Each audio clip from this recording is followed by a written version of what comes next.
estamos juntos mais uma vez para mais uma edição do nosso Esporte em Discussão, edição especialíssima.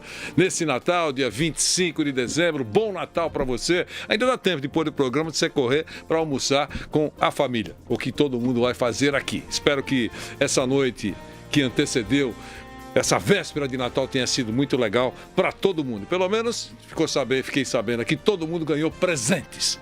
É claro que não foi presente, assim, daqueles presentes, Ferrari, aquela coisa, mas o que importa é o coração.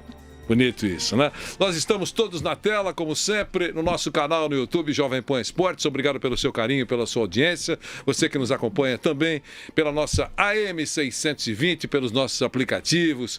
Você nos acompanha pelas nossas afiliadas, as melhores emissoras do Brasil, integram o sistema Pan News. E pelo nosso canal no YouTube, Jovem Pan Esportes, rumo a 2 milhões de inscritos. Você se inscreve e a gente fica sempre percebendo o crescimento desse pacotão de amigos. O chat você também participa, é muito legal, e as suas mensagens sempre com o hashtag Esporte em Discussão, hoje vão cair no colo do nosso Giovanni Chacon. Felizinho, Papai Noel passou em Guarulhos, muito legal, muito bacana. Estamos com o nosso Gabriel Dias. Olá. Com o nosso Bruno Prado, grande Bruno, e com a presença que nós agradecemos nesse dia especial do professor Sérgio Soares, técnico Sérgio Soares, que, aliás, recuando um pouquinho no tempo, alguns dias atrás, ele esteve na sede da CBF, em Teresópolis, é isso, né? Lá na Granja. É na Granja, né? É. Lá na Granja, ele esteve lá e fez uma apresentação. Ele deu uma palestra sobre... Qual foi o tema, Sérgio? Transição ofensiva. Transição ofensiva. É o tema da moda, né, Vanderlei? É verdade.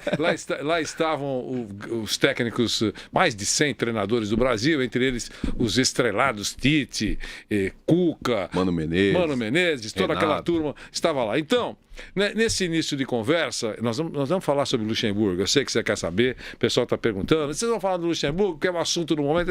Luxemburgo, tem que falar do Palmeiras, do São Paulo, do Santos, do Corinthians, o estrago que fizeram no Cruzeiro, né? Liga dos Campeões, tem tanta coisa para a gente falar, não sei se dará tempo, mas é que é muito oportuna a presença do Sérgio Soares aqui, porque eu imagino, caro Sérgio, que 100 treinadores brasileiros lá, num evento importante que vocês fazem lá no curso, né? Para atualizar todo mundo e todo mundo ficar bem enturmado e bem ensaiado para fazer o melhor trabalho no futebol. Que os estrangeiros tenham sido citados, o assunto das rodinhas, professor Jesus, professor Sampaoli, esses intrusos para muitos, né? Mas que eles vieram dar uma animada no Campeonato Brasileiro, especialmente, na temporada do futebol brasileiro.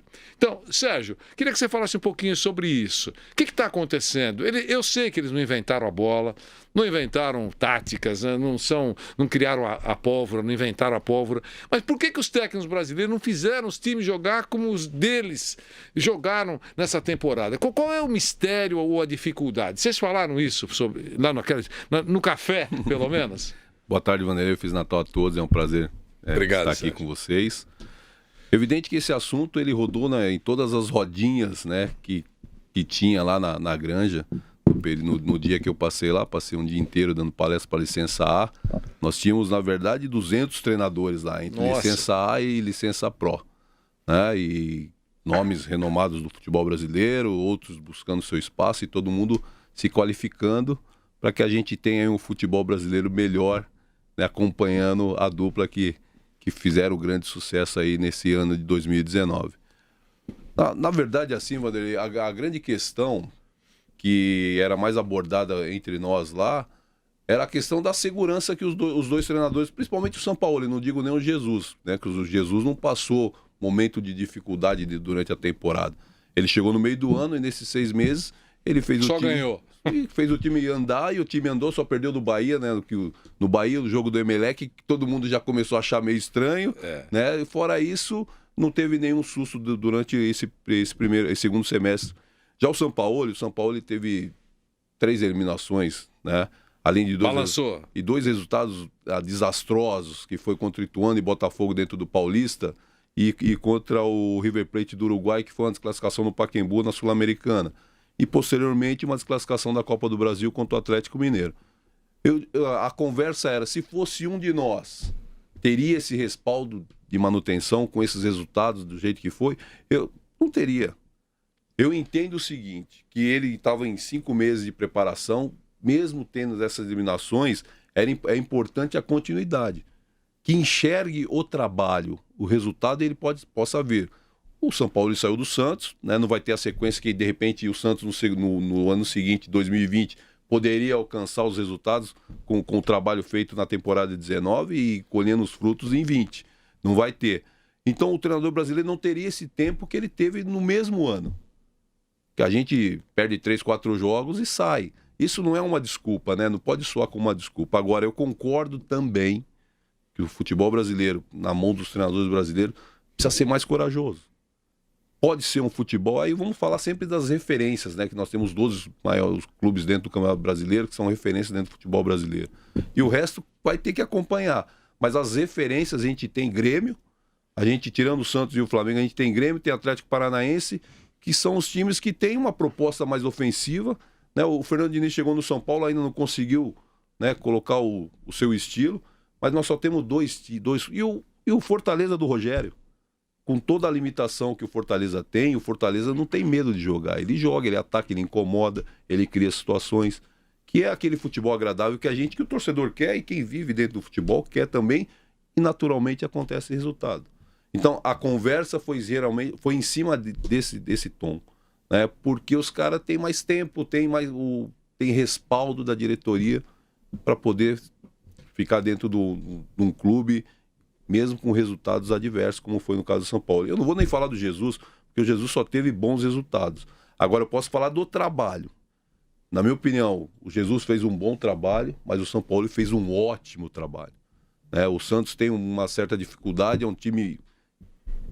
Poderia ficar atrás do Palmeiras, tecnicamente, pelo investimento, pela qualidade, e o Santos desenvolveu muito melhor dentro do campeonato. Então, o São Paulo fez um grande campeonato. E ele está saindo. Aí é uma questão interna, né, que vocês sabem melhor do que eu, não cabe a mim a ficar comentando.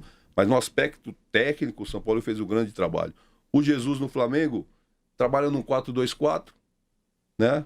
Agora, a diferença é que tem um 4-2-4 com pressão na bola, as linhas defensivas adianta quando faz essa pressão na bola, e isso faz diferença, e os jogadores entenderam e executaram, e os resultados foram acontecendo. Se o Flamengo sai da Libertadores, do jogo do Emelec, que perdeu lá, ele botou o Rafinha na segunda linha, e o pessoal começou a reclamar, já achando que o português estava inventando, se ele no Maracanã, no jogo dos pênaltis, ele sai, tudo isso que a gente está vendo hoje, o discurso seria outro, a gente só teria, no caso, o São Paulo. E essa foi a conversa dentro... Com todos, mas também teve uma cobrança por parte de... Nós precisamos também botar os nossos times para jogar. Nós temos que jogar mais, nós temos que ter mais a bola, né? Nós temos que propor mais o jogo, ter um embate mais bonito, o resultado vai acontecer de eu perder e você ganhar, mas no próximo você ganha. E é isso que precisa. Nós precisamos melhorar a qualidade de jogo. E os treinadores têm consciência disso. Agora uma pressão maior, né? Porque os caras resgataram o que a gente fazia lá atrás. Os caras resgataram. Agora, como que, com a insegurança que tem, você vai ter que achar um jeito de fazer seu time jogar, e o resultado não acontecendo, você vai ter que... Aí parte para vocês fazerem essa cobrança. O resultado não está acontecendo com o Vanderlei, que está chegando no Palmeiras. Ganhou 2, 3 jogos, aí teve um resultado adverso num jogo importante, um clássico, que é o que sempre bota a pressão. Não, mas aí tem que enxergar o trabalho. Se o trabalho do Vanderlei é bom, perdeu para o Corinthians, ele pode dar resultado numa conquista de Paulista, numa conquista de Copa do Brasil, ou no campeonato mais curto, mais pertinho, que é o Paulista. Que o estadual é sempre ruim para quem perde. Para quem ganha... É ótimo. Começa bem o ano. Começa bem o ano, então essa é a conversa que foi um entorno que rondou dentro da Granja no período que eu fiquei lá no domingo, fazendo uma palestra. Todo mundo comentou bastante, mas se cobraram bastante também, entendendo que o que os caras fizeram aqui é o que fazia há 10, 12 anos para trás. E que parou de ser feito. E parou de ser feito. E precisa ser resgatado. Exato. Então, isso que a gente costuma dizer, entre aspas, claro, que o português Jesus e o argentino Sampaoli arranjaram um salseiro, um estrago aí, né? Na função de treinador que, como diria a nossa avó, né, Bruno? Aqueceu o rabo. Sim. A água bateu aqui, né? Não é verdade? Então, isso é importante. Vamos aproveitar o Sérgio para fazer algumas perguntas, né? E a gente depois muda de assunto. Mas é muito importante tudo isso que ele disse, porque ele tomou o pulso, e ele é um deles, né? Dos técnicos brasileiros sobre essa situação que foi criada positiva. O Flamengo jogando bem e o Santos, surpreendentemente, vice-campeão numa competição que todo mundo apontava, quase todo mundo apontava, Palmeiras respirando na nuca do Flamengo. Bruno Prado, começa com você, Bruno. Sérgio, até vou fazer uma pergunta misturando o tema dos técnicos que vieram, dos estrangeiros, e o assunto que você abordou na sua palestra lá na Granja, né, que é a transição ofensiva, também organização ofensiva. Eu acho que nos últimos anos a gente ficou, e inclui a imprensa também, inclui o meu lado, a gente ficou meio acomodado com aquela, os melhores jogadores não estão aqui, então a gente pode jogar um futebol meia boca aqui, que tá bom, se ganhar de 1-0 tá legal. O resultado, vale o resultado. E mesmo com os caras, os melhores estando lá fora, dava para fazer coisa melhor aqui, como foi provado nesse ano. Na questão de transição ofensiva, até organização ofensiva, você acha que não existia essa preocupação tão grande em se organizar para atacar, que normalmente também a gente, e não sei se em relação aos técnicos era assim, quando dizia que um time era organizado, normalmente falavam de um time que se defendia bem, mas não falavam em se organizar para atacar. Você acha que essa falta de preocupação com o ataque, com a organização ofensiva, é muito por esse comodismo de ganhar de 1-0 e pronto, ou realmente falta ainda um estudo maior sobre isso aqui no Brasil? O que eu vejo assim, Bruno, que o futebol ele tem 5 fases do jogo. A organização ofensiva, a transição ofensiva, defensiva e a organização defensiva e bolas paradas. São as 5 fases do jogo. E a gente se acomodou na organização defensiva. Porque a gente tinha muito na questão de que o futebol brasileiro se defendia mal. Né? Aí e a questão da ação ofensiva, você tinha a individualidade para poder resolver o problema. Então o treinador, teoricamente, não se preocupava tanto com essa transição ofensiva porque você tinha qualidade para poder resolver o problema. E o futebol, ele não é assim. O futebol, ele tem o seu todo. O seu todo é o quê? Você ser um time equilibrado defensivamente, você trabalhar as ações ofensivas para que você dê movimentação para os atletas. E dentro dessa movimentação, aí entra a qualidade do atleta. E isso nós deixamos um pouquinho de lado. Por quê? Todos os times são reativos. Sim. Todos os times... Não, agora futebol você não precisa ficar com a bola. Futebol você deixa a bola com o adversário. Aí entrou a estatística de que você ter 70% de posse de bola, o outro tem 30%, faz 1-0, ganha o jogo, e isso era bom. Porque ganhou o jogo, então era resultadista. E não é o futebol, né? Na minha concepção, futebol é você ter a bola, você tem mais chance de fazer gol e o adversário menos chance de fazer gol em você, porque você está com um objeto que faz ter o resultado. Você está ditando o ritmo do jogo. Exatamente. Você pode acelerar, pode exatamente, né? E os treinadores parou um pouquinho disso e começou a acreditar que isso era o ideal, e não é o ideal, né? Por característica, né, do futebol brasileiro. Nós sempre tivemos característica de atacar, de criar situações, às vezes um pouquinho vulnerável atrás, sim, mas hoje, na semana passada, eu vi uma entrevista do Jorge. Ele falou que a maior referência dele é o Cruyff. Que o Cruyff um dia falou para ele o seguinte: você ganhe de 5-4, mas você ganhe. Aqui no Brasil, se você ganhar de 5-4, começa a falar, mas você toma muito gol. O Jorge Jesus, né? O Jorge Jesus falou que o Cruyff um dia conversou com ele, né, e ele trouxe isso para ele. Sim. Que você tem que ganhar. Eu sou dessa mesma opinião. Claro. Além de atrair, é um espetáculo, né? Imagine quem estiver no estádio ou acompanhando o jogo, um jogo de 9 gols. Hein, Bruno? Nesse brasileiro teve aquele Flamengo 4, Vasco 4. Aquele do Fluminense Grêmio 5-4. Sim, no início do campeonato. O Fluminense virou. Se você está preocupado em levar consumidor, atrair consumidor, esse é o resultado dos sonhos. Não é verdade? E você vai ter resultado, né, Vanderlei? Você vai ganhar os jogos, que ganha de 5-4. O que não pode, na minha opinião, eu falando, é o seguinte: eu ganhei um jogo de 5-4, eu ganhei outro jogo de 3-2, eu ganhei outro jogo de 3-1, aí daqui a pouco começa a levantar. Pega a tal da estatística e começa a levantar. Mas você toma gol todo jogo. Porque é assim, né? Aí você proporciona o espetáculo, você tem o resultado e vão achar um defeito para poder questionar. E você pode perder um jogo de 3-2 ou de 4-3? Claro que pode. Faz parte. Um time que ataca pode perder, risco. Bruno, né? O importante é você ter qualidade ofensiva para você fazer resultado. E a transição ofensiva ela é determinante para que você tenha o resultado. Não adianta você ficar só defendendo. O Vanderlei está hoje no Palmeiras, o Vanderlei foi meu treinador no Palmeiras de 96, aquele Palmeiras dos 100 gols. Aquele time tinha uma transição, que a gente não falava transição, a gente falava organização, né, ofensiva e posse de bola, e ficava com a... Ganhamos de 6 do Santos na Vila. Sim.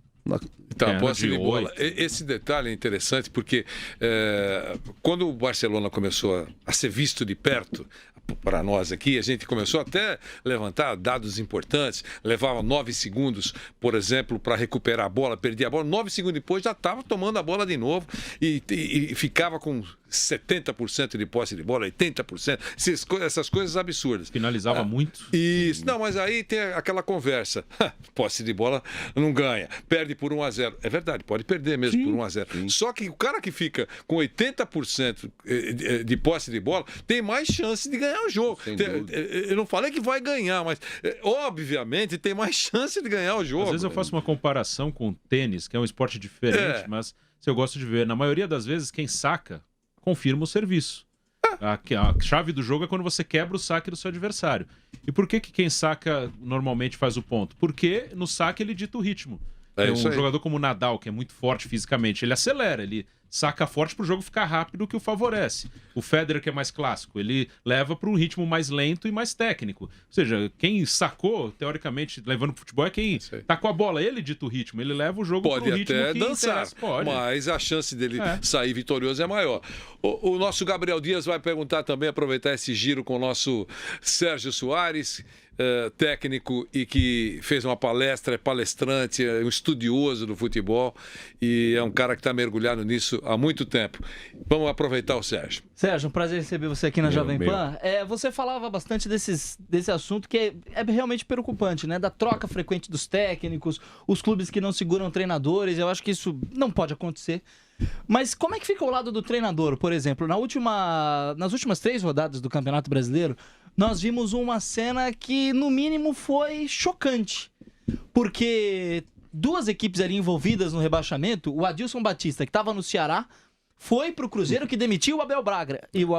E o Adilson, que estava no Ceará, teve o Argel anunciado no clube que ele estava. Então, e o Argel saiu do CSA porque estava na mesma briga. Exatamente. Então, foram situações que minimamente você olha e você fica meio chocado com aquilo. Porque os técnicos também colaboram com essa troca frequente de cadeiras. Não é só o dirigente que faz lambança. A verdade é que eu vejo é o seguinte, assim, Gabriel. O futebol ainda ele está muito atrapalhado no sentido de gerenciar, tanto de um lado quanto do outro, né? A gestão do treinador, você não pode sair para um clube para dirigir um clube 3 jogos, né? A gente ainda tem aí o Zé Ricardo, que foi para o Inter, e o Mancini, que foi para o Atlético, né? Que pegaram o clube para 3 meses. O Zé foi sabendo que o treinador não seria o treinador para a próxima temporada. Então, acho que também a gestão por parte do treinador, ela também está equivocada, né? Quando a gente cobra continuidade, aí o treinador aceita um trabalho curtíssimo, também está errado, né? Não vou dizer para você, eu vim aqui e falar, não, Gabriel, os caras têm que ir mesmo. Não, está errado também, né? Mas a grande frequência, ela é do lado de lá, né? Ela é do lado do dirigente, né? O treinador não tem que eximir o treinador de culpa. Eu acho que o que aconteceu no final desse ano aqui, dentro do que a gente briga, do que a gente está querendo que mude, a gente foi na contramão daquilo que a gente está querendo, né? Totalmente na contramão. E aí amanhã ou depois, começa a temporada, passa aí um mês, o Argel, por exemplo, que está no Ceará, é mandado embora, e a gente vai falar, pô, mas não deixou o cara continuar. Mas ele também interrompeu um projeto no finalzinho ali, mas o CSA não tinha mais chance, eu fui tentar. Mas é assim que a gente quer? Não é isso que a gente quer o quê? Continuidade de trabalho. Então tem que ser algo de via de mão dupla. Mas olha só como a coisa é, né? Aí esse tipo de relação que acaba criando obriga os organizadores do campeonato a tomarem medidas extremas. O Campeonato Paulista do ano que vem foi feita uma regra que diz que o técnico não pode trocar de time durante a competição. O cara começa num time, ele não pode passar para outro naquela... Na verdade, já tem há 2 anos isso, né? Então, eles reforçaram Isso. teoricamente, essa regulamentação, é uma regra, né? essa regrinha, né? Não é uma medida que você olha com bons olhos, porque os times do interior, os técnicos que treinam equipes que estão mais afastadas aqui dos centros, eles vão ficar de mãos atadas também se forem mandados embora, né? Na verdade, a Federação Paulista ela é pioneira em algumas coisas. Isso daí estão querendo introduzir no brasileiro. Só que os dirigentes dos grandes clubes não aceitaram. Né? Tem alguns dirigentes, foi citado isso num arbitral da CBF, isso eu fiquei sabendo. Né? E os dirigentes foram contrários, né, a limitar o número de treinadores. A troca de treinadores. Por quê? Cara, um campeonato de 8 meses, o cara sabe que vai ter uma oscilação, e dentro dessa oscilação, se ele entender que não serve, ele vai trocar. Se ele se limitar no segundo treinador que ele tiver, ele fala, eu tenho que acertar, porque se eu não acertar, eu não vou ter direito à troca. Então a Federação Paulista, no campeonato curto, né, introduziu essa regra. Eu acho que para os grandes clubes ela não vai funcionar muito, e para os pequenos pior ainda, porque você trocou, você não pode disputar no outro time da 1, você tem que ir para um da 2, e nas 3 divisões são assim. Né? Então eu acho que para brasileiro seria perfeito, seria ótimo. Dentro do Paulista eu já não vejo assim, mas a verdade é nós precisamos o quê? Ter uma regra que dê continuidade e que faça o futebol brasileiro ser um futebol mais sério, tanto de um lado quanto do outro. Legal.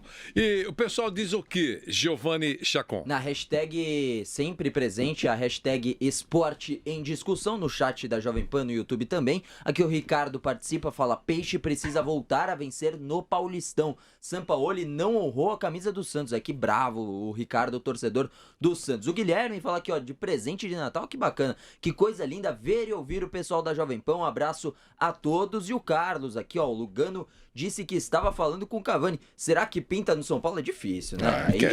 É o sonho da torcida. Claro, é um sonho da torcida, mas a torcida delirante. Evidentemente, a chance não existe. Padrão, né? Fora do padrão. É aquele que vai na arquibancada, ei, vem aqui só pra te ver. Cavani, não dá. O que eu queria perguntar, Bruno, não dá, né, Bruno? Não dá. Mas o torcedor sonha. Né? Sonha alto. O que eu queria, um grande abraço ao companheiro que está... o Carlos. O Carlos que está nos acompanhando neste dia de Natal. Mas eu queria só dizer o seguinte, a intensidade do jogo do Flamengo e a intensidade do jogo do Santos.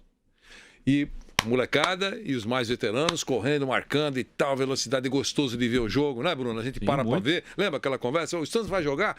Hoje tem um joguinho aí do Santos, vamos assistir, mesmo não sendo santista. E do Flamengo, todo mundo sabe que está fazendo sucesso mesmo, né? Então, a pergunta é a seguinte, por que os técnicos são estrangeiros que os jogadores obedecem?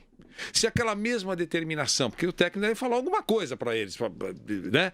Tanto o São Paulo como o Jesus. Se fosse brasileiro, torceria o nariz. Eu conheço um amigo meu que treinava um clube aqui em São Paulo, que fazia treino 1 hora, 1h30 por dia só, certo? E ainda assim, os atletas, não é da primeira divisão, os atletas reclamavam, professor, estamos trabalhando demais.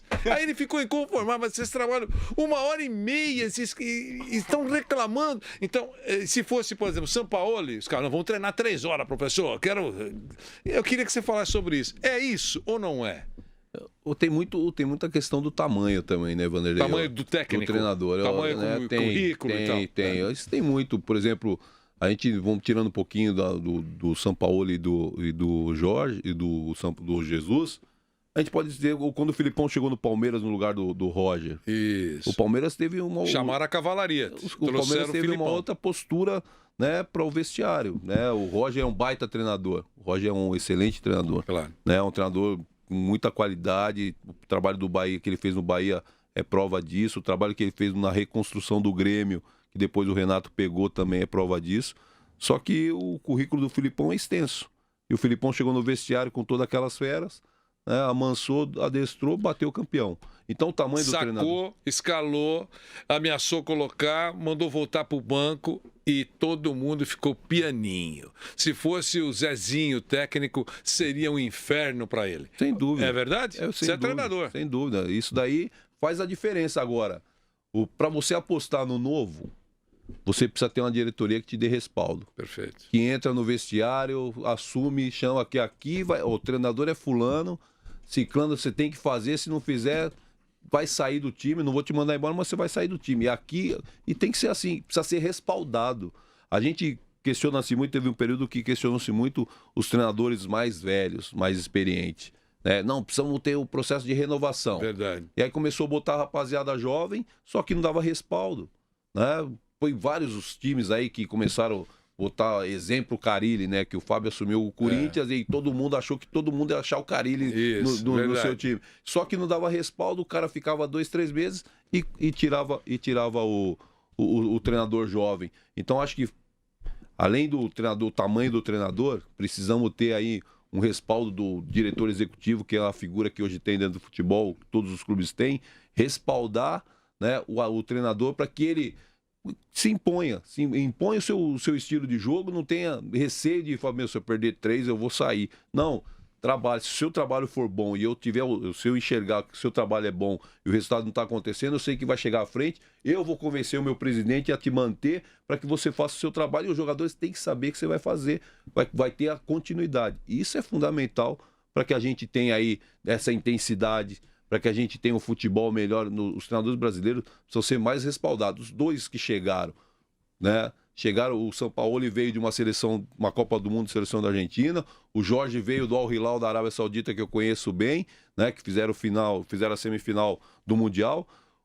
Mas eles estão aqui no Brasil respaldados pela diretoria.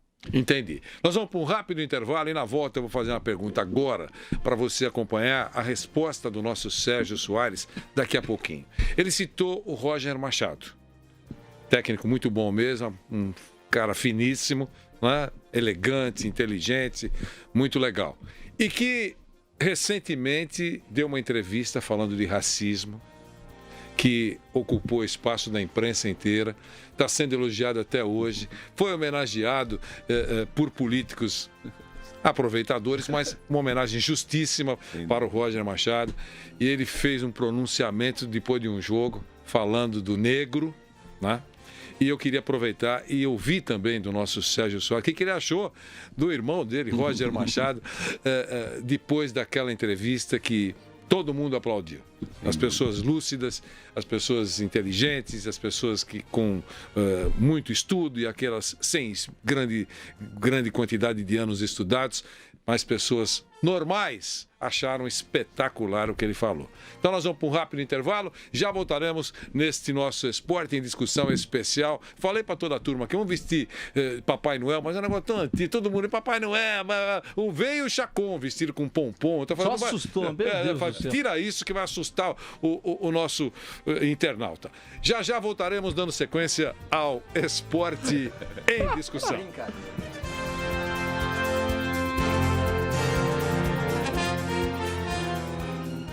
Seguimos com o nosso Esporte em Discussão para você. Obrigado pelo seu carinho, pela sua audiência neste Natal.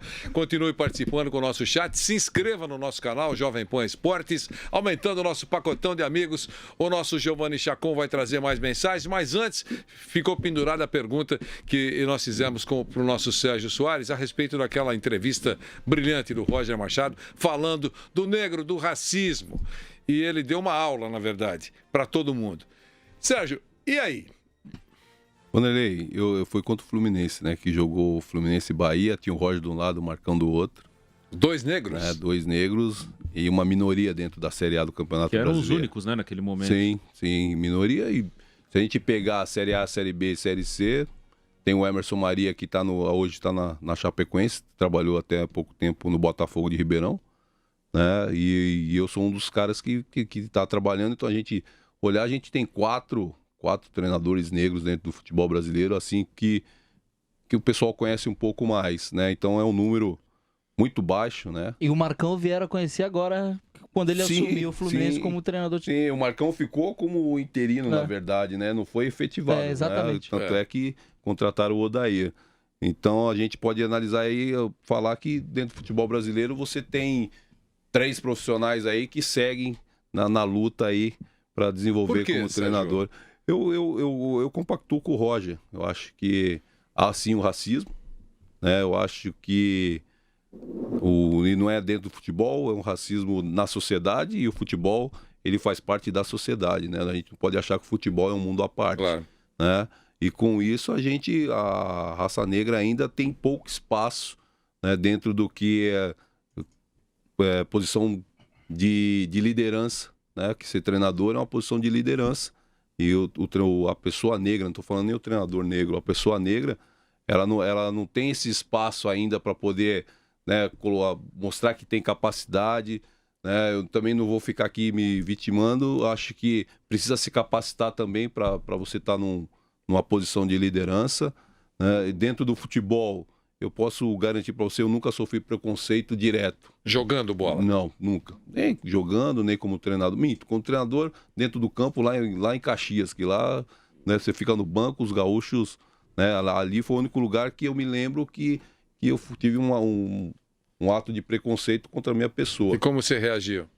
Indignado, né? Indignado porque eu acho que no momento que nós estamos hoje, né, não é a cor da tua pele que te faz ser melhor ou pior, né? A gente sabe que a cor da pele dentro do mundo, né, aqui no Brasil, né, dentro do mundo, tem para muita gente olhares diferentes, né? E isso é lamentável. Eu entendo que a pessoa que tem um ato racista, com todo respeito aqui, desculpa falando, são imbecis, né? Perfeito. Porque o que nós temos é que olhar é o caráter, a dignidade, a honestidade do cidadão, né? O cidadão, ele não está na sua pele, na sua cor da pele.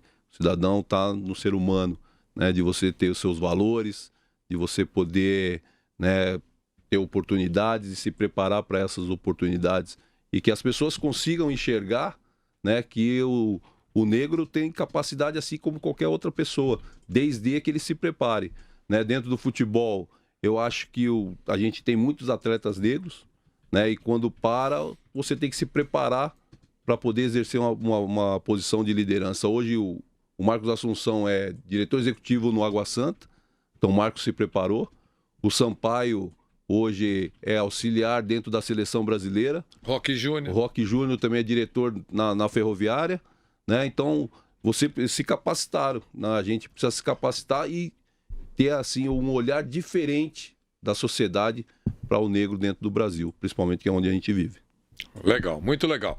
Chacon, o que o pessoal diz pelas nossas redes sociais, sempre com hashtag Esporte em Discussão. Já nós vamos para mais um intervalo. Depois nós vamos falar do professor Luxemburgo. Surpresa para muita gente. Era o Sampaoli, aquele negócio todo. Pumba! Luxemburgo é um estrelado, é um técnico 4 estrelas, aqueles generais e tal. Então chamaram mais uma cavalaria. Diga, Chacon. Bom, pessoal participando aqui exatamente sobre isso que o Sérgio falava, aqui ó, absurdo que racismo ainda exista, acontece sempre na Europa, mas aqui no Brasil também acontece direto, cadê a punição nesses caras? É o que o Nicolas fala por aqui. O Robson participa aqui e fala, Xavi treinando no Brasil, tem cara de qual time do Campeonato Brasileiro? E o Diego pede Guardiola na seleção. Esse aí, como é o nome dele? Diego Chacon. Não, nem pensar. Vamos pro rápido intervalo. A gente volta e vamos falar do Luxemburgo, vamos falar o que o Palmeiras vai... Daqui a pouquinho, né? Estou recebendo ordem gravíssima aqui, dura, porque aqui é um negócio, e a gente cumpre. Aqui é assim. Então vamos falar agora do Luxemburgo. Bruno, Luxemburgo no Palmeiras. Bom, ele vai ter uma grande oportunidade para esse momento da carreira dele. Ele chegou a ficar 2 anos sem trabalhar. Foi para o Vasco, fez um trabalho, assim, bom. Não acho que foi um trabalho excepcional, mas conseguiu manter o Vasco na Série A com certa tranquilidade.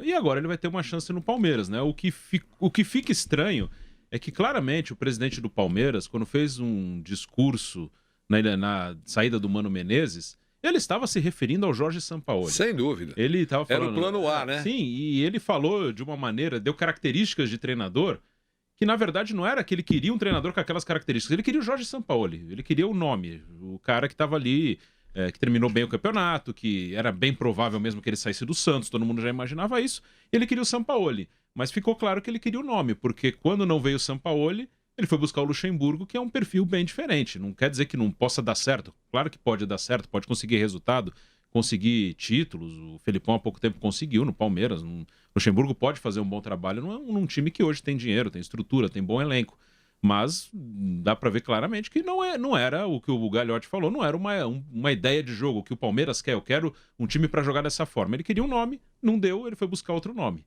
e agora o Luxemburgo, como todos os outros, vai viver de resultado, se ganhar ele vai seguir, se não ganhar ele vai ser pressionado desde o início. O que eu acho, só para colocar um bico aqui nessa conversa, que não vai bastar ao Luxemburgo só a bola entrar. Que vai ficar aquela história de 1-0, 3 pontinhos é o que interessa, não. São Paulo vai ser um fantasma. A torcida quer um time jogando legal. Talvez aquele time que fez 100 gols, dirigido pelo Vanderlei Luxemburgo, será que desaprendeu? Aquele Vanderlei não existe mais? Pode ressurgir? É mais uma. O Bruno usou a palavra oportunidade, terá oportunidade. Pode acontecer, a gente não sabe, não temos a antevisão do fato. Por isso que eu acho que tem que adotar um pouquinho de cautela antes de elogiar ou bater. Né? A gente vai sentir o que vai acontecer. Mas ele já fez isso, dirigiu o time fazendo isso. Ele não nasceu sendo um defensista.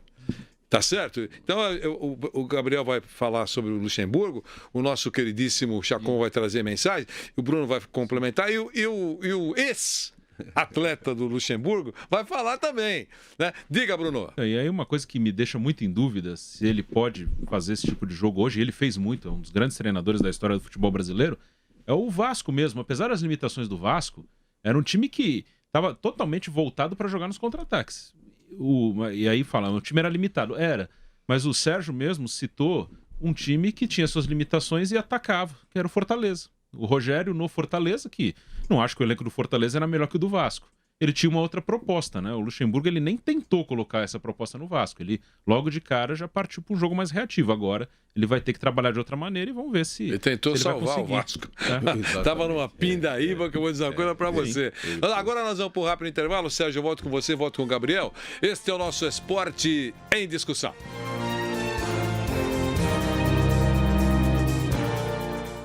Com o nosso Esporte em Discussão, professor Sérgio Soares e Gabriel Dias, Luxemburgo.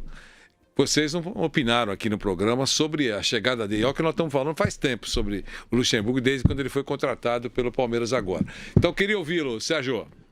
Vai dar certo? Eu acredito que sim. O Vanderlei teve uma grande sacada, diferente do que ele fazia ao longo de toda a sua carreira, que era ser ofensivista, atacava.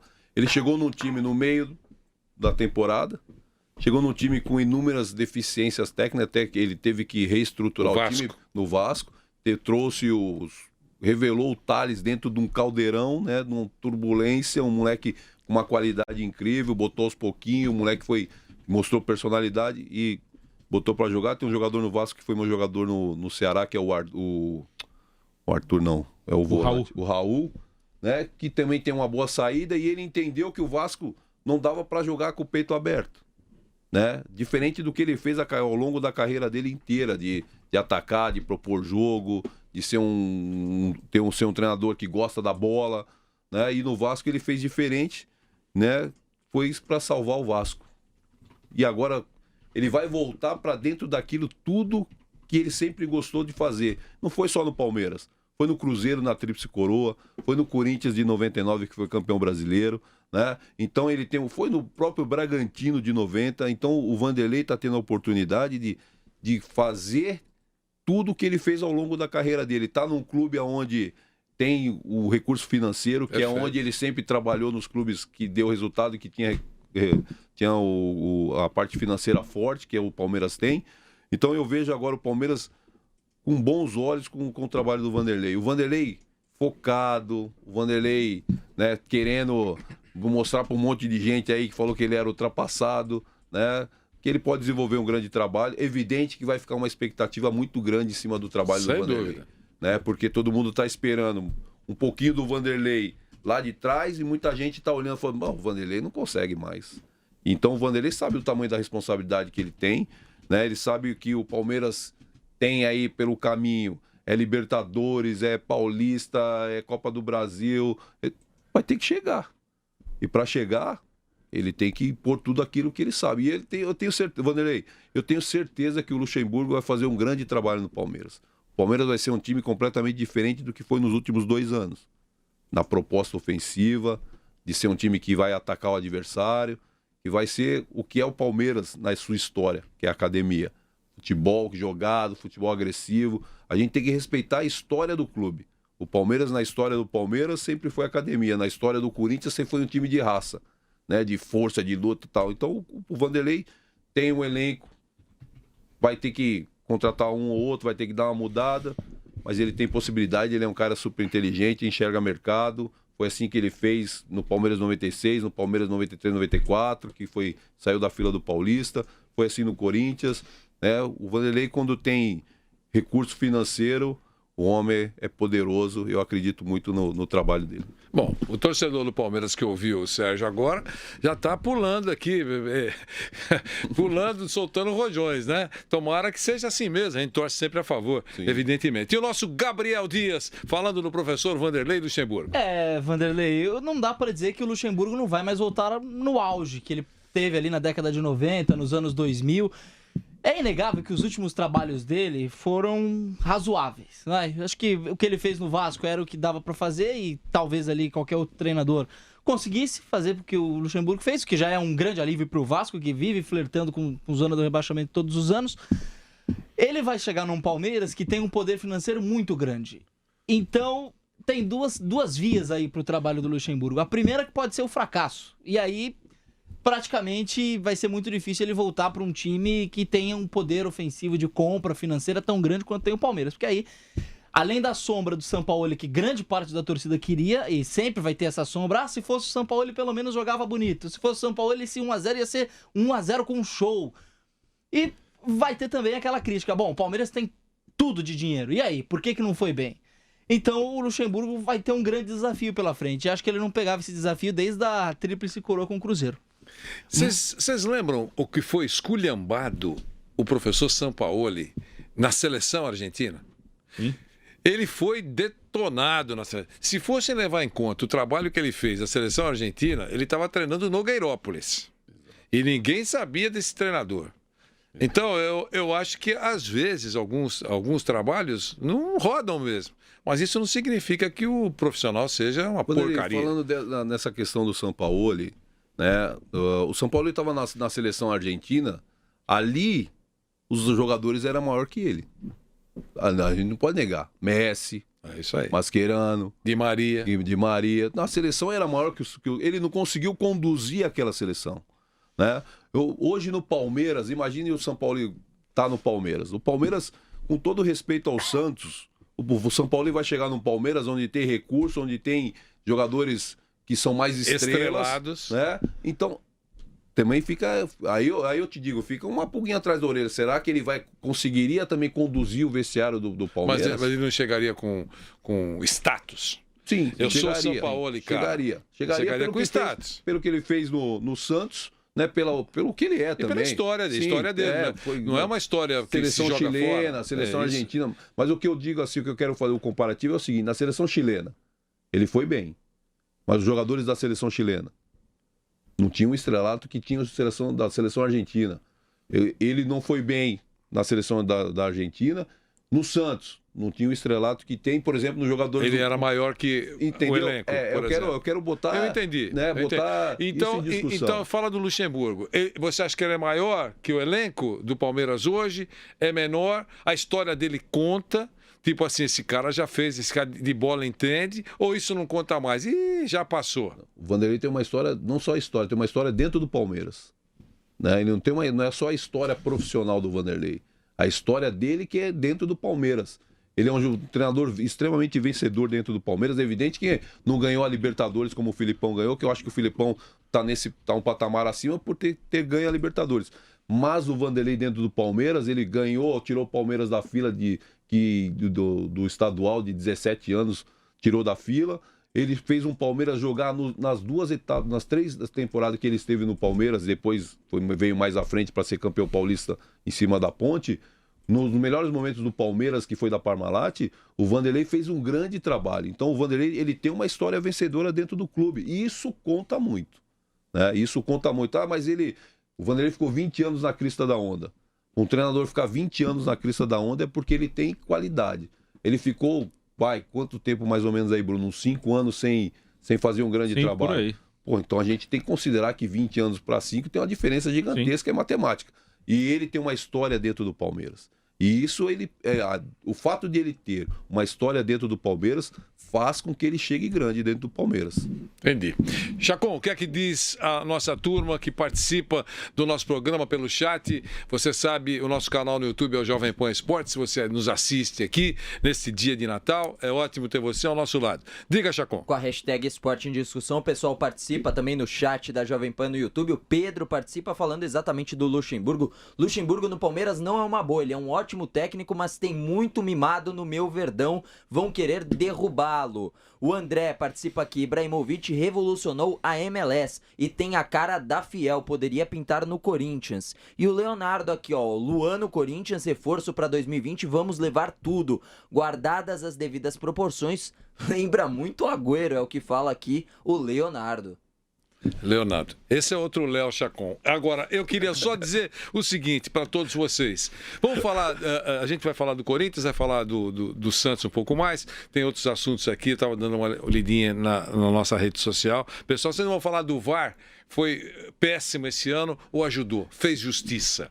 No fundo, o saldo do VAR é altamente positivo ou não? A gente vai falar sobre isso. Mas podemos falar do São Paulo atendendo. Ei, São Paulo, vim aqui só para te ver. Nós vamos atender agora o torcedor do São Paulo perguntando, não rodou esse São Paulo patinou nessa temporada. Por quê, Sérgio? Eu começo com você, a gente vai ouvir o Bruno e também o Gabriel e o Fernando Diniz, que você conhece bem, né? Que ficou em dúvida se ia continuar ou não nesse próximo ano. Ele foi confirmado e o Raí também.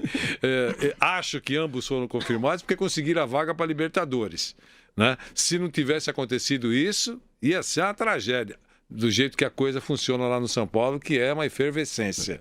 Diga, Sérgio Soares. O que a gente abordou aqui desde o início do programa, né? A continuidade dos treinadores. O São Paulo mudou muito, né? Começou com o Jardine, depois o Mancini um pedacinho, que deu uma ajustada, aí esperou o Cuca se recuperar do problema de saúde, trouxe o Cuca, e na sequência o Cuca saiu e assumiu. Então acho que a não continuidade dos treinadores criou-se realmente uma enorme dificuldade para o São Paulo ter um ano, né, dentro das tradições do São Paulo, que todo mundo sabe que o São Paulo é extremamente forte, né, dentro de uma temporada.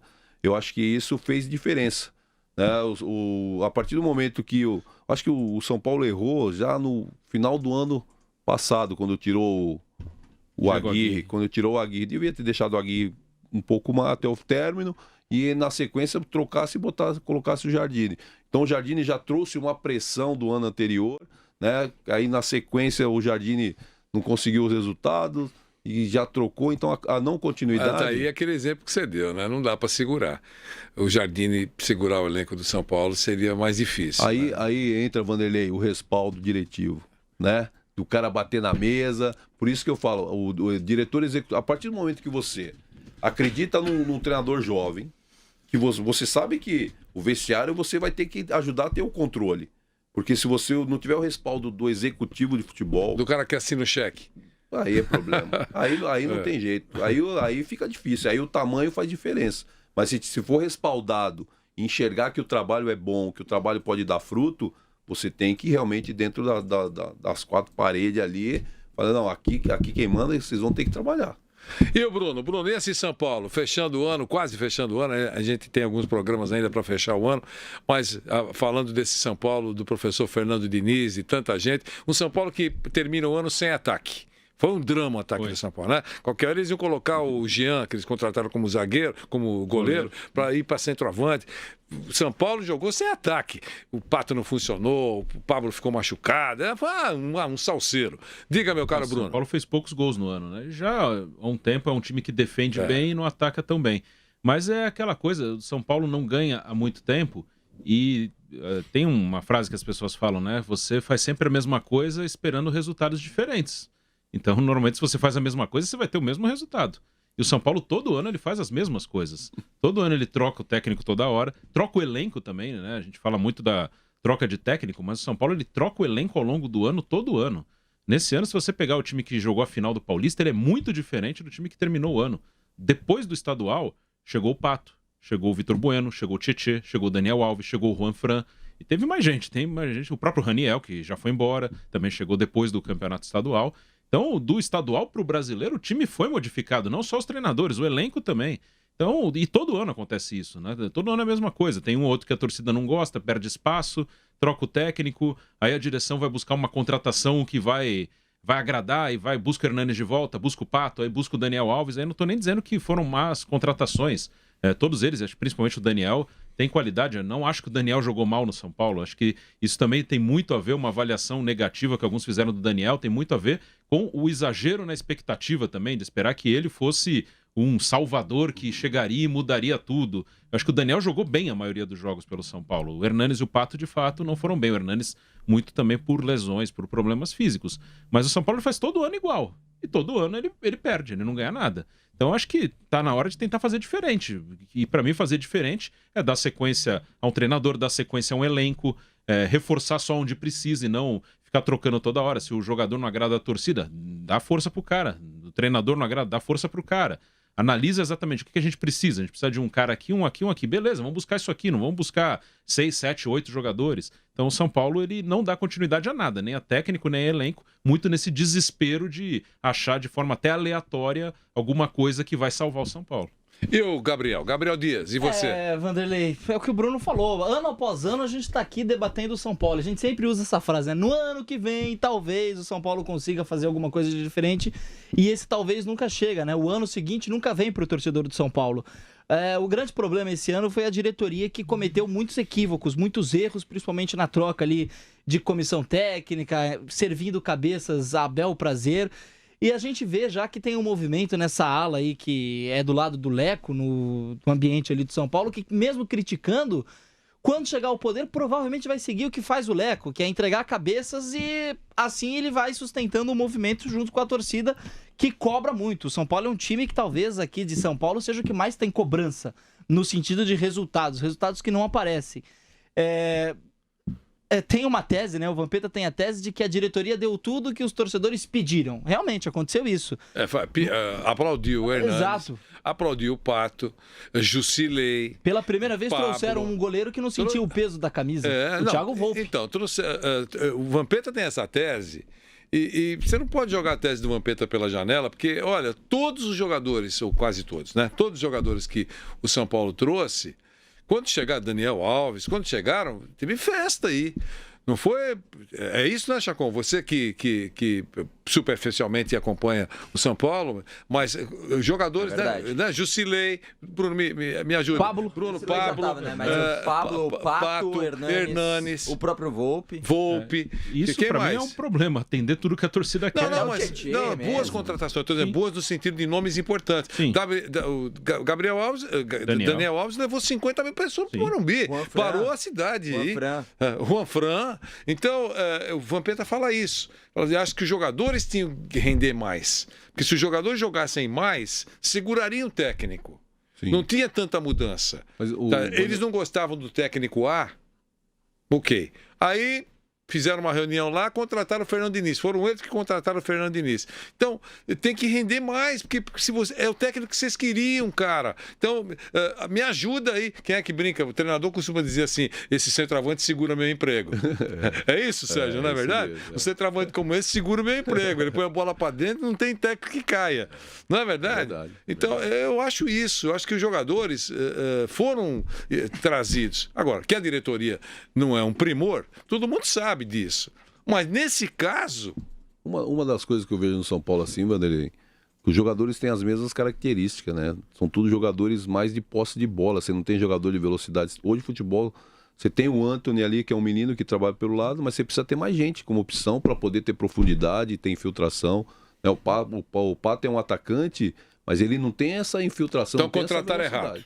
Eu acho que jogadores com as mesmas características e aí todo mundo junto, você não consegue. O Bruno falou, o São Paulo fez poucos gols. Mas por quê? Porque chega com pouca gente, né? Você precisa ter mais gente agressiva, você precisa agredir mais o adversário. Hoje o futebol, você não consegue fazer esse jogo apoiado com jogadores lentos.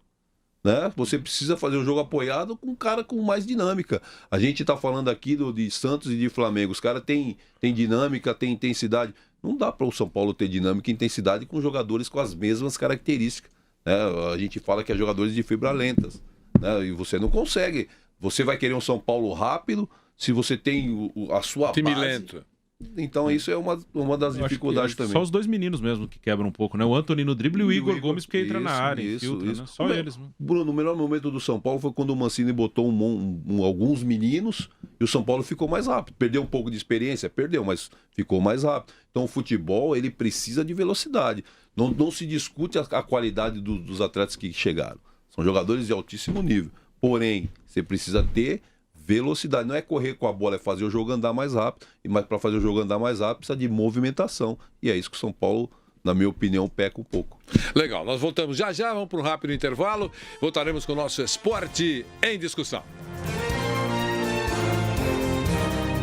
Seguimos com o nosso Esporte em Discussão, dia de Natal para você. Saindo daqui ainda dá tempo pra gente almoçar, né? Almoçar com a família.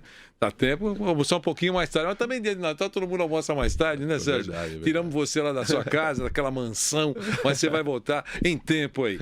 Isso posto, e o nosso Giovanni Chacon. Pessoal participando com a hashtag Esporte em Discussão. Os torcedores, a gente falava do São Paulo participando sobre o São Paulo. Humberto fala aqui, ó. São Paulo está há tanto tempo sem título. Queria de presente de Natal em 2020 um título do São Paulo. O Jorge aqui, São Paulo mais um ano de fracasso, não vai dar em nada 2020. O Geraldo, olha só, mais um dessas grandes contratações que provavelmente não vão acontecer, né? Iniesta está em fim de carreira, podia ir pro Palmeiras, tem a cara do Verdão.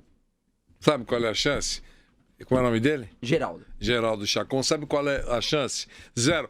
Iniesta no Brasil, nem pensar, né, Bruno? Seria excelente, né? Não, tá lá no Japão. Seria uma maravilha. Seria muito bom, mesmo Zidane, no finalzinho da carreira. Jogando aqui, ou então dirigindo algum clube. Tá Guardiola. No Japão, no Vissel Kobe, que é um time que é do patrocinador do Barcelona. Os donos, a empresa que patrocina o Barcelona é a empresa que é proprietária do Vissel Kobe. É isso aí, ele é um jogador espetacular.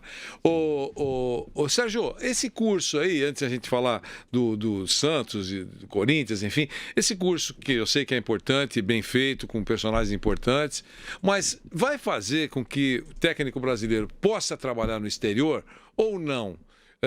Quando é que isso vai acontecer? E uma outra coisa, o fato do idioma, o fato de muitos não falarem inglês, por exemplo, embora vários treinadores que estão na Europa também não são fluentes em inglês, mas tem tradutores, enfim, e trabalham. Argentinos, tem muito argentino trabalhando. Então eu queria que esse curso dá condição de vocês trabalharem na Europa? O curso, ou ainda não? Ele tá brigando para ter uma equivalência junto à FIFA, né? Tá. Para que a Conmebol é a representante da CBF e a Conmebol... O curso da Argentina permite, né? Permite. Mas deu uma travada agora. Né? A gente ficou sabendo que travou um pouco também. Né? Tá na mesma situação que o da CBF.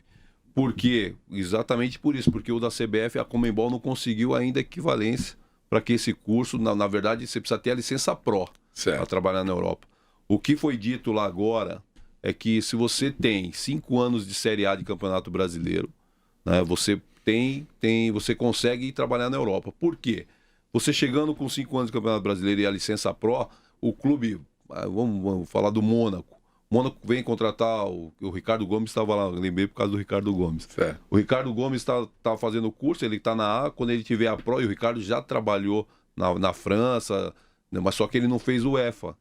E ele levando a Pro, e já teve 5 anos de Série A, o clube entrando na federação local, o clube consegue, com o treinador com a licença Pro na mão, fazer com que ele trabalhe, independente da equivalência que não está acontecendo até o momento perante a FIFA. E nesse curso da CBF é feito o curso Pro? É feito o curso Pro. Tem o Pro, o A, o B, o A, que no Campeonato Brasileiro você é obrigado a ter a licença A hoje, né? Para 2021, o treinador brasileiro que não tiver a Pro não fica no banco na Libertadores. E isso já é certo, né? Já foi chancelado pela Conmebol. E a gente está buscando a chancela na UEFA para que a nossa licença tenha validade na Europa. Na Ásia você consegue trabalhar com a Pro, né? Você consegue, dentro da mesma situação que eu acabei de colocar, o clube vai na federação, mostra que o treinador tem a Pro, você consegue trabalhar. A nossa entrada, ela é na Europa. Agora, eu te digo assim, Vanderlei, não é por causa da licença, né, que os treinadores brasileiros não têm porta na Europa ainda. Por quê? Né, eu acho que a nossa imagem está meio arranhada, né? Desde da Copa do Mundo de 14, que nós sofremos aquela tragédia, de lá para cá, a nossa imagem ela está arranhada ainda. Então a gente precisa tentar mudar essa imagem. A nossa referência para que isso mude, normalmente, é a seleção brasileira. Que também não está ajudando. Então a gente precisa que a seleção brasileira tenha uma performance melhor, a gente torce para que isso aconteça, porque é uma abertura que a gente tem para poder entrar, e evidente que no ambiente interno também a gente melhore a nossa performance, a nossa postura de jogo, né, para que chame a atenção. A vinda do Jesus, tá meio assim, todo mundo falando, mas ela é boa, porque está repercutindo o futebol brasileiro lá. Agora, se a gente vem caminhando bem, a gente tem que aproveitar, né, toda essa onda aí, melhorarmos, para que tem que torcer para o Jesus ficar aqui no Brasil, para renovar, para ficar para a temporada inteira do ano que vem, né, e a gente vir no caminho aí, a seleção caminhando bem, a gente pode ter uma possibilidade no futebol europeu, que na verdade assim, não é questão de idioma, né? Não é a questão da performance, do jeito de jogarmos, que não chama atenção no futebol europeu. Perfeito. Tomara que os técnicos cheguem a essa conclusão, exatamente isso que a gente pede. Porque a gente, aqui, pelo menos aqui no programa e na nossa equipe, claro que todo mundo quer vencer. Mas ela prega um futebol bonito, a gente torce por isso, né?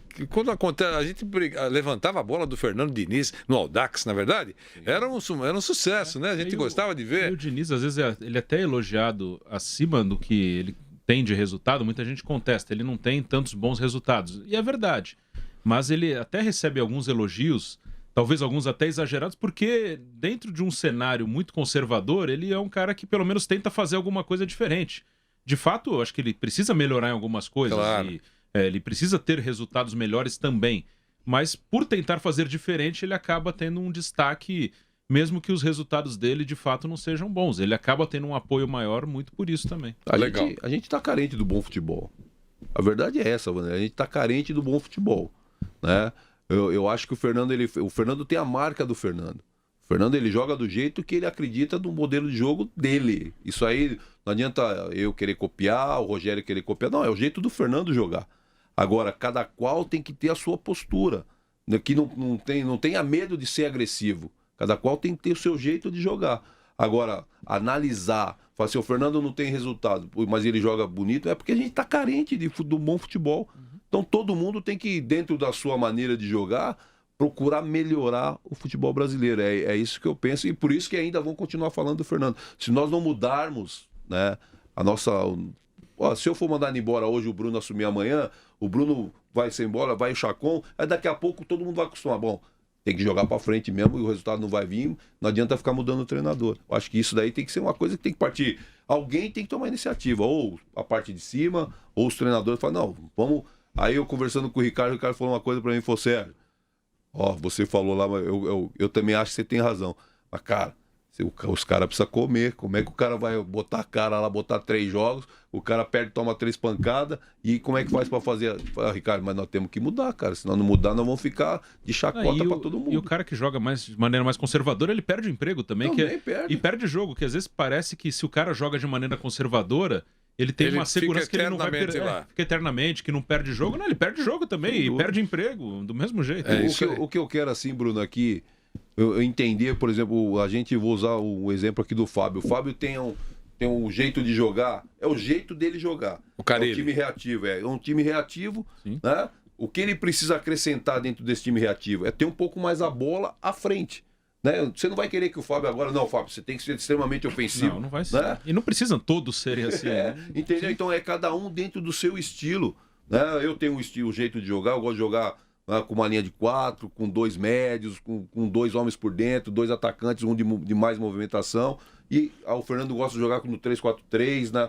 mais posse de bola, trazendo o seu adversário para dentro do seu campo para abrir espaço nessa segunda linha para começar a fazer a construção. Então, o modelo de jogar é de cada um. Só que a proposta ela tem que ser diferente que eu digo do que a gente está fazendo, mas semelhante a que está sendo feito por Sampaoli e o Jesus. Entendi. Gabriel, vamos falar do VAR, porque aqui o pessoal está perguntando, o VAR foi uma boa coisa? Não foi aqui no Brasil, né? Está sendo bem executado, a gente sabe, nós fizemos vários questionamentos aqui por causa do tempo e tal, mas ele fez mais justiça do que injustiça nessa caminhada. Foi esculhambado. O VAR, eu estou dizendo, aquele que aperta o botão, os personagens que controlam o VAR. Gabriel, quero ouvi-lo. Gabriel Dias. Vanderlei, aqui no Brasil eles conseguiram esculhambar até com a tecnologia, né? Esse Campeonato Brasileiro a gente viu jogos onde o árbitro demorava... em um lance tecnicamente simples, de 5 a 7 minutos. Isso quebra totalmente o ritmo de jogo.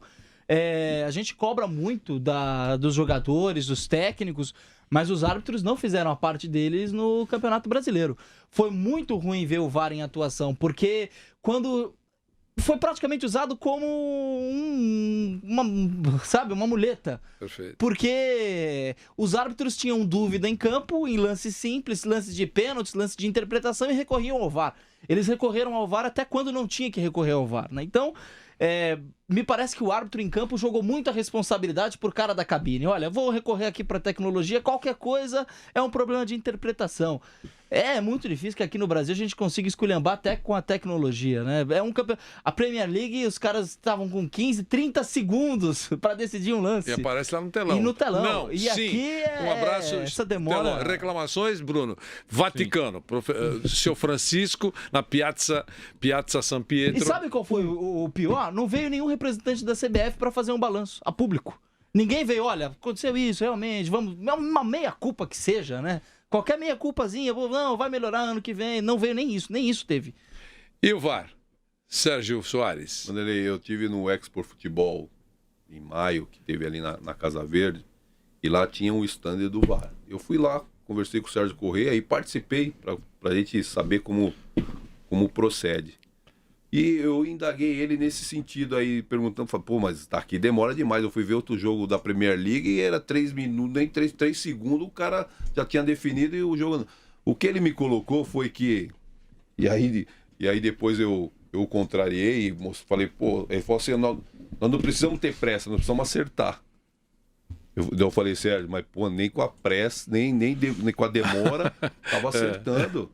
Né? Então ficou ruim dos dois lados. Porque você tem um monitor, e dentro desse monitor tem 4 quadradinhos ali que você vai, né, visualizar o lance do jogo. Para nós, que é leigo naquilo, realmente demora um tanto. Mas para os caras que estão treinados para aquela situação, precisa ter uma precisão melhor e rapidez. Rapidez e precisão. E a gente estava totalmente equivocado. Então, acho que o VAR... aí entra que o Sérgio falou, que foi, na verdade, uma linha que ele adotou. E isso trouxe essa demora excessiva que o jogo perdeu completamente a sua essência. Né? Então ele... né?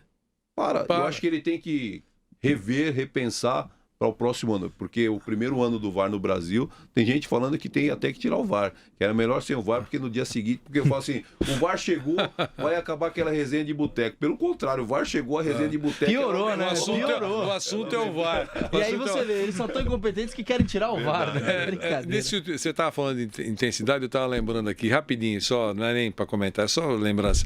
O último jogo que nós transmitimos, há alguns dias nós transmitimos, do Arsenal e Manchester City. Isso. E o Bruno estava no comentário. Sim. E quem transmitiu foi o nosso José Manuel. E a coisa era tão intensa que ele narrava um gol, lindos, né? 3-0, gols do De Bruyne e do Sterling. De Bruyne. Então, ele narrava. Terminava de narrar, não dava nem tempo de chamar o repórter. Como é que foi o lance? Porque já estava retomado o jogo. É isso? É isso. Quer dizer, um ritmo maluco. Quer dizer, para quem está assistindo, é ótimo. É um show, né? Quer dizer, é um espetáculo assim que você não desgruda. Ou você fica ouvindo ou você fica assistindo. Quer dizer, é uma velocidade, não dá nem para o locutor não respira. Sim. É isso? Foi exatamente isso. E sobre o VAR, eu acho que tem que usar. Eu acho que hoje não faz sentido você não usar a tecnologia. Assim, num lance, para mim, o mais claro dos últimos anos, que ainda não tinha o VAR, aquela expulsão errada no Corinthians e Palmeiras. Não pode ter um lance daquele, que era um lance para ser resolvido em segundos. Todo mundo que estava assistindo o jogo sabia que o árbitro errou. E acontece, ele expulsou o jogador errado. Todo mundo sabia, menos ele, que era o cara que tinha o poder de tomar decisão. E segundos depois todo mundo já sabia. E sem o VAR era proibido que alguém falasse no vídeo dele: você expulsou o cara errado, que seria uma interferência externa.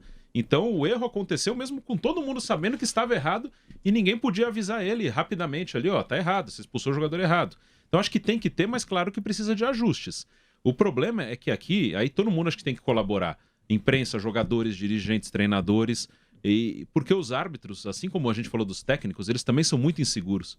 Eles trabalham sob pressão e com medo o tempo inteiro. Eu acho que eles usaram o VAR dessa maneira que usaram esse ano por medo, por insegurança, por ter um medo enorme de tomar decisão. Então demora, vê direitinho, vê de novo.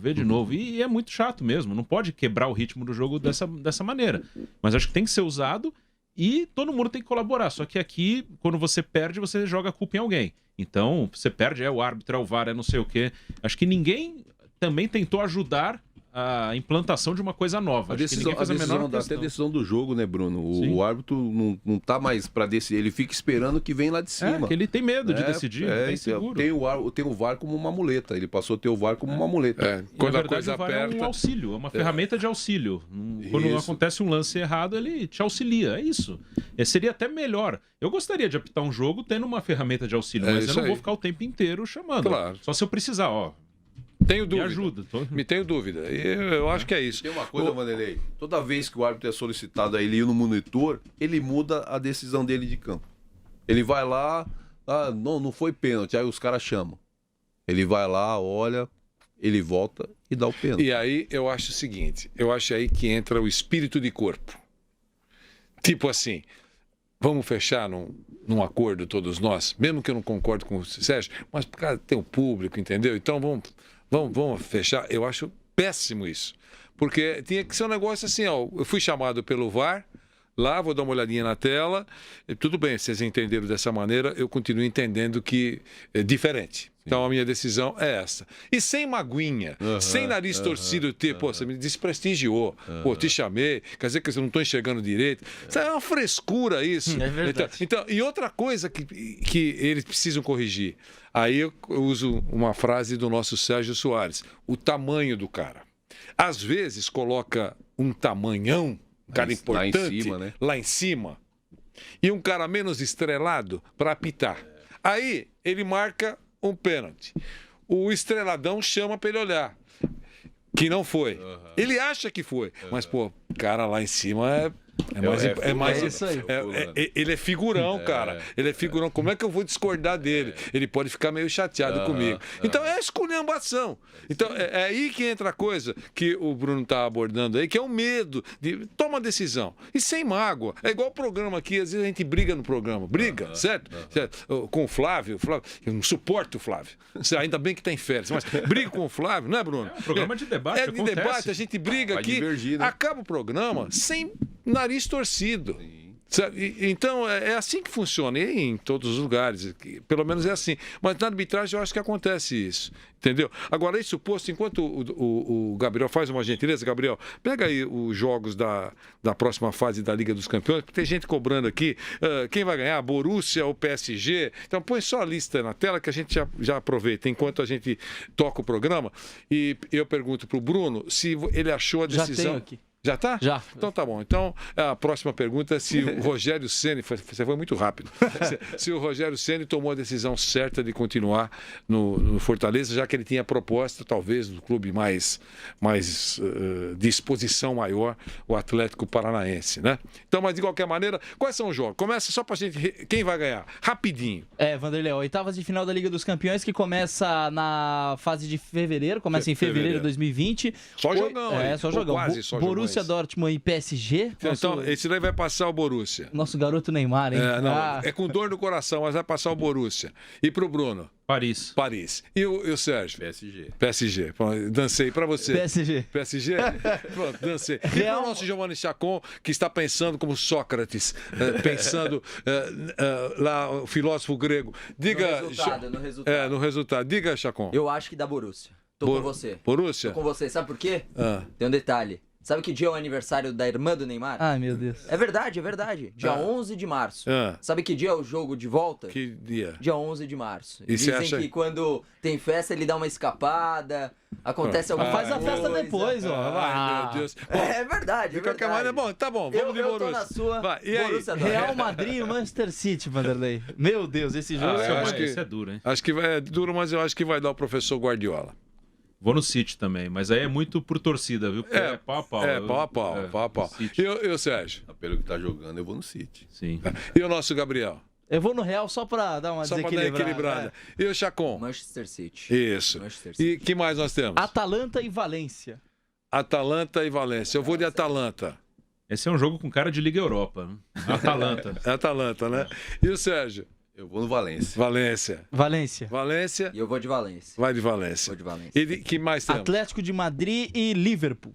Atlético de Madrid e Liverpool. Eu vou de Liverpool. Liverpool também é um belo jogo, Liverpool. E o nosso Sérgio? Liverpool. Não vou deixar 100%. Atlético de Madrid. Tá bom. E aí? Chelsea e Bayern de Munique. Duro também, mas... Chelsea, vai. Bayern. Tá. Bayern. E o Sérgio? Bayern. Chelsea. Que mais? Lyon e Juventus. Cristiano Ronaldo em campo. Vou de Juventus. A velha senhora. E você? Juventus. Então Lyon. Eu quero ser o cara do contra aqui. Você pode ser retirado do programa? Não. Por favor, Chacon. Que mais? Tottenham e RB Leipzig. Tottenham. Tottenham também. Eu vou no Leipzig. Eu gosto desse time. Tá bom. Tottenham. Leipzig. Ok. Acho. E pra fechar tem Napoli e Barcelona. Esse aí é difícil, esse né? Esse é bom. Pela comida, eu iria no Napoli. Mas pelo futebol, eu vou de Barcelona. Entendeu? E o Bruno? Barcelona também. E aí, Sérgio? Mas agora eu vou ter que votar no Napoli. Tá todo instável, né? Eu vou votar no Napoli. É que eu comecei sendo do contra, eu vou terminar Começou sendo bobão, como diria o Espípola, né? Não, Napoli. Vai surpreender aqui todo mundo. Bom, e aí?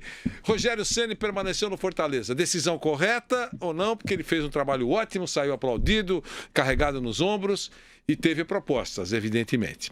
Né? Até teve uma declaração do dirigente do Santos dizendo: nós queremos um técnico estrangeiro, com uma única exceção. O único brasileiro que a gente pode tentar contratar é o Rogério Ceni. Então, ele decidiu continuar lá e fez um gesto, a multa que tinha que receber, participou de uma campanha do clube, enfim, ele é ídolo lá. A decisão foi correta?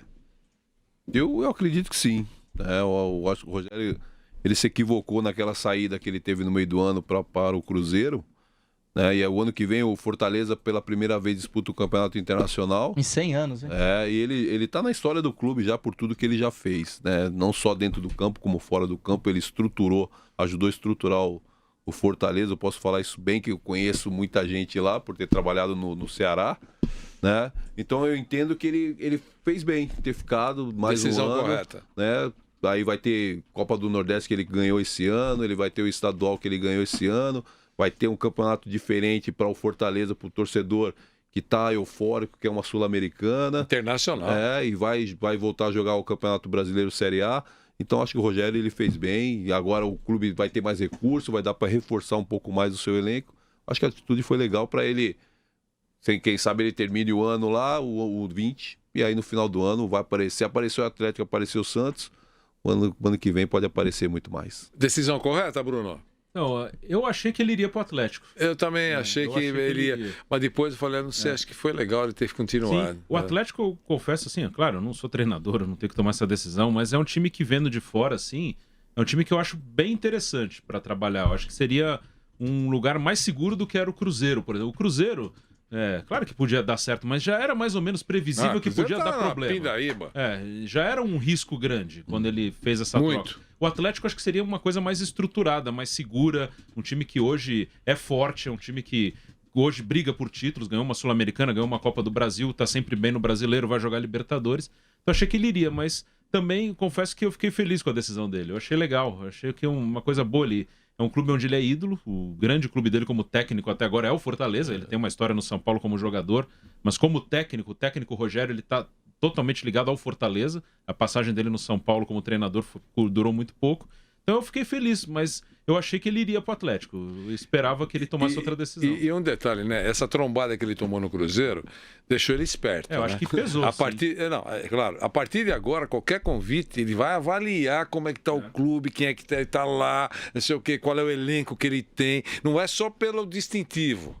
Porque quando ele recebeu o convite do Cruzeiro, peso, tamanho daquele distintivão bonito, toca da raposa, azulão, aquele negócio assim. Eu vou pro grande Cruzeiro. Chegou lá e encontrou um saco de gatos. Né? Então agora o cara ficou esperto. Né? O cara, a partir de agora, vai tomar cuidado. Do Atlético, o Petralha é o presidente. E o Petralha é o dono. Né? Ele dá respaldo pro treinador. Então, se ele fosse pro Atlético, não ia acontecer o que aconteceu no Cruzeiro. Na hora que ele começou a mexer com as figuras, aí os negros não deram respaldo para ele, acabou tirando ele. E aí um grupo de jogadores reprovável né, jogou o técnico pela janela. Por isso que eu acho, clube sério, antes de contratar integrante do time do Cruzeiro, que participou de todo esse salseiro, tem que pensar 10 vezes. Porque é o seguinte, fez com o professor Sérgio Soares, vai fazer comigo. Gabriel, e aí, Rogério Ceni? Vanderlei, o Rogério tem uma vantagem muito grande, ele está em começo de carreira. Então, para ele, um ano a mais ou um ano a menos no Fortaleza, não vai fazer tanta diferença. No sentido de que talvez ele tenha um desgaste menor. Né? Por exemplo, a saída dele para o Cruzeiro foi muito pior para o Cruzeiro do que para ele. Poderia ter sido o contrário. Não foi porque a bagunça do Cruzeiro estava muito evidente naquele momento. Mas se você comparar com outros técnicos que têm carreira mais jovem no futebol brasileiro, o Zé Ricardo, por exemplo. O Zé Ricardo passou em diversos clubes e parece que ele já tem uma carreira de 10, 15 anos. Tamanho desgaste que ele já tem no futebol brasileiro. Verdade. Então, para o Rogério, pode ser mais uma temporada que ele vai se destacar e talvez em 2021, aí sim ele possa pensar em sair. Mas eu acho que a decisão dele foi acertada e principalmente pela Sul-Americana, uma competição internacional. Vai testar para saber até onde ele pode chegar. Enfim, é uma decisão acertada. Legal.